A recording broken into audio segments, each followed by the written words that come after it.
जब इस देश के अंदर जुल्म ज्यादती और दादागिरी गरीब लोगों के ऊपर होती थी,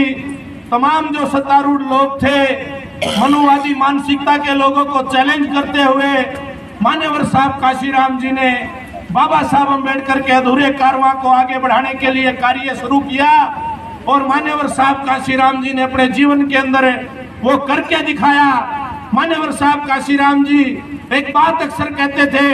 कि इस कांग्रेस के लोगों ने, इन तमाम मनुवादी लोगों ने हमारे महापुरुषों का कभी सम्मान नहीं किया। हमारे समाज के लोगों की जो भागीदारी बढ़ती थी वो भागीदारी हमारे लोगों को नहीं दी। सही मायने में जो प्रतिनिधित्व बढ़ता था वो हमारे लोगों को, शोषित वंचित समाज के लोगों को नहीं मिला। तो साथियों, मान्यवर साहब काशीराम जी ने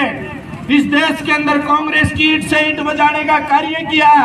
और जब जब बहुजन समाज पार्टी मजबूत हुई, आज जो देश के अंदर सत्ताप्रस्त लोग हैं, जो सत्ता में जो ताकत है, जो मनुवादी लोग आज देश के अंदर राज कर रहे हैं और प्रदेशों के अंदर राज कर रहे हैं, साथियों उन लोगों का अगर इस देश के अंदर कोई हिसाब किताब कर सकता है तो उस संगठन का नाम बहुजन समाज पार्टी है, उस नेता का नाम बहन कुमारी मायावती जी है। इसलिए मैं तो तमाम संगठन के साथियों से कहता हूं, साथियों भाषणबाजी हम बाद में करते रहेंगे, कभी मौका मिलेगा तो तमाम जो हमारे